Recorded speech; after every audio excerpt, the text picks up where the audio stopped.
সকলোকে প্ৰীতি আৰু সম্ভাষণ যাচিছোঁ। আপোনালোকৰ মনৰ ইচ্ছা আকাংক্ষাই যাতে পূৰ্ণতা লাভ কৰে তাৰ বাবে প্ৰাৰ্থনা জনাইছোঁ মা দেৱী কামাখ্যাৰ শ্ৰীচৰণত, যাতে সকলোৱে সমৃদ্ধি আহে, মনৰ ইচ্ছা আকাংক্ষাই পূৰ্ণতা লাভ কৰে তাৰ বিশেষ প্ৰাৰ্থনা যাচিছোঁ। সকলোৱে শুভ হওক, মংগলময় হওক। আমাৰ সমাগত অসমীয়া নৱবৰ্ষৰ লগে লগে সৃষ্টি হয় এক নতুন ভাগ্যচক্ৰৰ, সৃষ্টি হয় এক নতুন বছৰৰ লগে লগে আহি যায় নতুন এক ৰাশিফল। এই ৰাশিফলে বিশেষ প্ৰভাৱ দিয়ে। অসমৰ কৰ্কট ৰাশি, ভাৰতবৰ্ষৰ উত্তৰ পূব প্ৰান্তৰ সুজলা সুফলা শস্য শ্যামলা সূৰ্য উঠা দেশ আই অসমী। আমি গৌৰৱেৰে ক'ব পাৰোঁ জয় আই অসম, জয় আই অসম বুলি আমি ক'ব পাৰোঁ গৌৰৱে। সকলোৱে আমি নিশ্চয়কৈ গৌৰৱে ক'ব পাৰোঁ জয় আই অসম। যিসকলে আমাৰ ভিডিঅ' চাবলৈ আৰম্ভণি কৰিছে কমেণ্টত নিশ্চয়কৈ লিখিব। বিশেষভাৱে ভাগ্যৰ চক্ৰত এই বৰ্ষৰত ধনৰ স্থানত কেতু গ্ৰহ নিজ অৱস্থাত আছে, আয়ুৰ স্থানত চন্দ্ৰ গ্ৰহ নিজ অৱস্থাত আছে, ধৰ্মৰ স্থানত শনি মংগল বুধ নিজ অৱস্থাত আছে, কৰ্মৰ স্থানত শুক্ৰ আৰু ৰবি তুংগ অৱস্থাত আছে, যাৰ বাবে সৰ্বতো প্ৰকাৰৰ সমৃদ্ধিশালী ব্যৱস্থা এই বৰ্ষত আহিব পাৰে। অসমীয়া নৱবৰ্ষত বৃহস্পতিৰ অৱস্থানে জ্ঞান বিজ্ঞান প্ৰযুক্তিবিদ্যাৰে কৰ্মৰ উন্নতি আনিব পাৰে বুলি কোৱা হৈছে। নিৰ্বাচন আহি আছে, কি ধৰণে ফলাফল আহিব পাৰে, নিৰ্বাচনী ফলাফল কি ধৰণৰ হ'ব পাৰে, অসমৰ ক্ষেত্ৰত কি ধৰণে প্ৰভাৱ পেলাব এই ভাগ্যচক্ৰই, কি ধৰণৰ ব্যক্তি আহিব মুখ্যমন্ত্ৰী হিচাপে, কি ধৰণে ফলাফল পাব, আপোনালোকে চাবৰ বাবে ভিডিঅ'টো সম্পূৰ্ণকৈ চাব লাগিব। এতিয়ালৈকে যদি চেনেলটো ছাবস্ক্ৰাইব কৰা নাই ছাবস্ক্ৰাইব কৰি ল'ব পাৰে, সেয়া আপোনাৰ ইচ্ছা।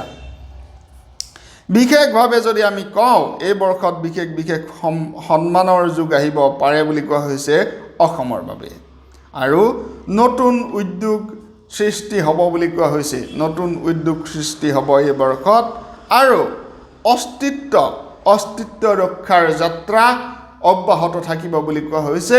মাইলৰ খুঁটি পুতিব পাৰিব এই বৰ্ষতে। বিশেষভাৱে শুক্ৰ ৰবিৰ প্ৰভাৱত ক্ৰীড়া ক্ষেত্ৰত বিশেষ প্ৰভাৱ আহিব বুলি কোৱা হৈছে। সাংস্কৃতিক জগতৰ লগত জড়িত ব্যক্তিসকলৰ সৰ্বাত্মক প্ৰভাৱ থাকিব এই বৰ্ষত।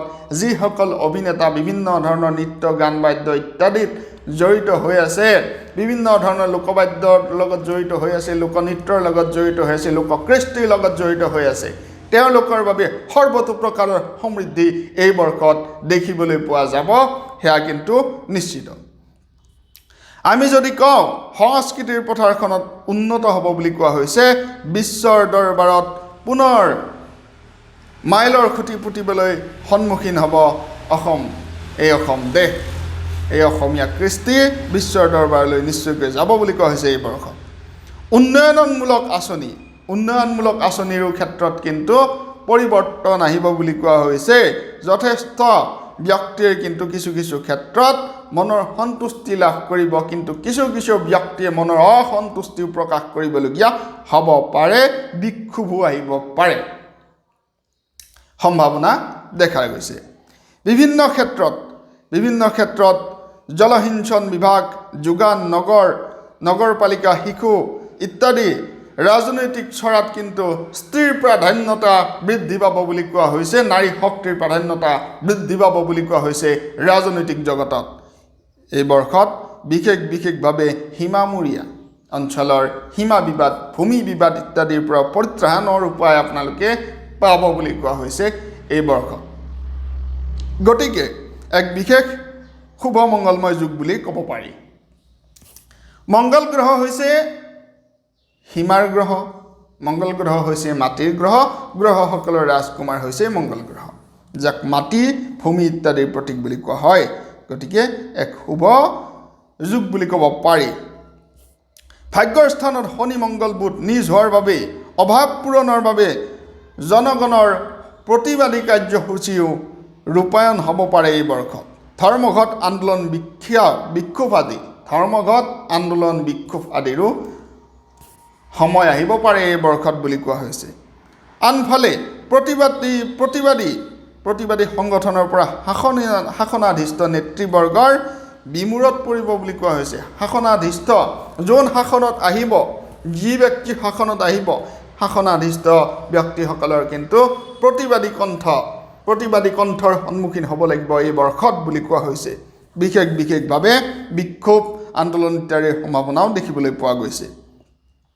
পোনপটীয়াকৈ আয়ুৰ স্থানত ৰাহু নিজ অৱস্থাত থকাৰ বাবে বিভিন্ন ক্ষেত্ৰত কূটাঘাতমূলক কৰ্মৰো সম্ভাৱনা দেখা দিছে এই বৰ্ষত। কিছু ক্ষেত্ৰত বিভিন্ন ধৰণৰ অনৈতিক কাৰ্যকলাপেও কিছু সময়ত গা কৰি উঠিব পাৰে, তাৰ সম্ভাৱনাও নুই কৰিব নোৱাৰি। আনফালে এই বৰ্ষত বতৰে পেলাব প্ৰভাৱ বুলি কোৱা হৈছে। বতৰে প্ৰভাৱ পেলাব বুলি কোৱা হৈছে। অতিবৃষ্টি, অনাবৃষ্টি ইত্যাদিৰ সম্ভাৱনাও কিন্তু এই বৰ্ষত আহিব পাৰে, সম্ভাৱনা দেখা পোৱা গৈছে। আনফালে আমি যদি কওঁ বছৰটোৰ বুধ মন্ত্ৰীপ্ৰদ হোৱাৰ বাবে, বুধ গ্ৰহ মন্ত্ৰীপ্ৰদ হোৱাৰ বাবে বিভিন্ন ক্ষেত্ৰত প্ৰভাৱশালী নেতাপালী নেতাই কিছু ক্ষেত্ৰত কিছু ব্যক্তিক ৰক্ষণাবেক্ষণ দিব পাৰিব বুলি কোৱা হৈছে। দেশত বিভিন্ন প্ৰকাৰে সন্তুষ্টি লাভৰ যি ধৰণে পৰিৱেশ থাকিব, কিছু ক্ষেত্ৰত কিন্তু অসন্তুষ্টিৰ পৰিৱেশো নাই কৰিব নোৱাৰি। বিভিন্ন ক্ষেত্ৰত উমান পোৱা গৈছে ৰাজনৈতিক জগতত কিন্তু উত্থান হ'ব বুলি কোৱা হৈছে। সকলোৰে উত্থান হ'ব, ৰাজনৈতিক জগতৰ উত্থান হ'ব। কিন্তু কিছু ক্ষেত্ৰত ৰাজনৈতিক জগততো ৰাজনৈতিক যি বাতাবৰণ চলিব, যেতিয়াই ৰাজনৈতিক বাতাবৰণ চলিব তেতিয়াই কিন্তু কিছু ক্ষেত্ৰত অপ্ৰীতিকৰ কৰ্ম হোৱাৰো বা আকস্মিক আঘাতৰো সম্ভাৱনা দেখিবলৈ পোৱা গৈছে অসম বৰ্ষত। গতিকে যিকোনো ব্যক্তিয়ে নহওক কিয়, যিকোনো ৰাজনৈতিক কৰ্মত, ৰাজনৈতিক জগতৰ লগত জড়িত ব্যক্তিয়ে হওক বা সাধাৰণ ব্যক্তিয়ে হওক, ৰাজনৈতিক জগতৰ লগত জড়িত কৰ্মৰ লগত জড়িত হওঁতে কিছু ক্ষেত্ৰত সাৱধানতা অৱলম্বন কৰিব লাগিব। যান্ত্ৰিক বিজুতি আহিব পাৰে বুলি কোৱা হৈছে। এই বৰ্ষত যান্ত্ৰিক বিজুতিৰ সম্ভাৱনাও দেখা দিছে বুলি কোৱা হৈছে। কোনো ক্ষেত্ৰত কোৱা হৈছে যে আকস্মিক আঘাত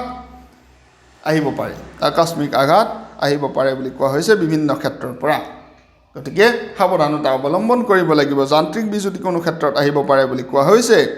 যি নহওক সৰ্বতো প্ৰকাৰৰ পোনপটীয়াকৈ যদি আমি কওঁ নতুন ৰূপ পাব বুলি কোৱা হৈছে। অসমৰ ক্ষেত্ৰত এক নতুন গতি আহিব। সাংস্কৃতিক জগতৰ লগত জড়িত ব্যক্তিসকলৰ যিসকল অভিনেতা, অভিনেত্ৰী, লোকবাদ্য, কলা কৌশলী আদি সকলোৰে বাবে এক সমৃদ্ধিৰ যুগ দেখিবলৈ পোৱা গৈছে। প্ৰজাসকলৰ বাবেও এক ভাল খবৰ আহিব পাৰে। অসম পুনৰ উজ্বলিব বুলি কোৱা হৈছে বিশ্বৰ দৰবাৰত, এক বিশেষ শুভ যুগ। গতিকে পোনপটীয়াকৈ যদি আমি ক'বলৈ যাওঁ এই বৰ্ষত কিন্তু মজলীয়া ফলাফলহে আহিব। সৰ্বতো প্ৰকাৰৰ উন্নতি অগ্ৰগতি আহিব, কিন্তু মজলীয়া ফলাফলহে আহিব। যিমান ধৰণৰ উন্নতি আহিব ঠিক তেনেধৰণে কিন্তু কিছু ক্ষেত্ৰত অসুবিধাও আহিব পাৰে। পঞ্জিকাৰ তথ্য অনুযায়ীহে মই কথাখিনি আপোনালোকৰ আগত অৱগত কৰিছোঁ। আদিত্য আদি নৱগ্ৰহৰ কৃপা দৃষ্টি অসম বৰ্ষৰ ওপৰত থাকক। মা কামাখ্যা, মা ভগৱতী কামাখ্যাৰ কৃপা দৃষ্টি অসম দেশৰ ওপৰত থাকক। সৰ্বত্ৰে যাতে উন্নতি আহিব পাৰে, সকলো প্ৰকাৰে যাতে অগ্ৰগতি আহিব পাৰে, সকলোৰে যাতে সমৃদ্ধি আহে, মনে বিচৰা আশা আকাংক্ষাই যাতে পূৰ্ণতা লাভ কৰে, সুজলা সুফলা শস্য শ্যামলা হওক আমাৰ এই অসম, তাৰে কামনা ৰাখিছোঁ। নৱগ্ৰহৰ ওপৰত প্ৰাৰ্থনা জনাইছোঁ, আদিত্যদি নৱগ্ৰহৰ ওপৰত প্ৰাৰ্থনা জনাইছোঁ যাতে সকলোৰে সময়বোৰ সুন্দৰ হয়, সুগম হয়, মনে বিচৰা আশা আকাংক্ষাই পূৰ্ণতা লাভ কৰে। অশুভ শক্তিবিলাকে যাতে সকলো ধৰণৰ কৰ্ম, বিভিন্ন ধৰণৰ অসুবিধা, বিভিন্ন ধৰণৰ অশুভ শক্তি, অশুভ কৰ্ম ইত্যাদি যাতে ম্লান পৰে, সদায় সৰ্বদাৰ কাৰণে যাতে নিপাত যায়, তাৰেই কামনা জনাইছোঁ। মা কামাখ্যাৰ শ্ৰীচৰণত প্ৰণিপাত জনাইছোঁ। এয়াই হওক। জয় আই অসম, জয় আই অসম, জয় আই অসম।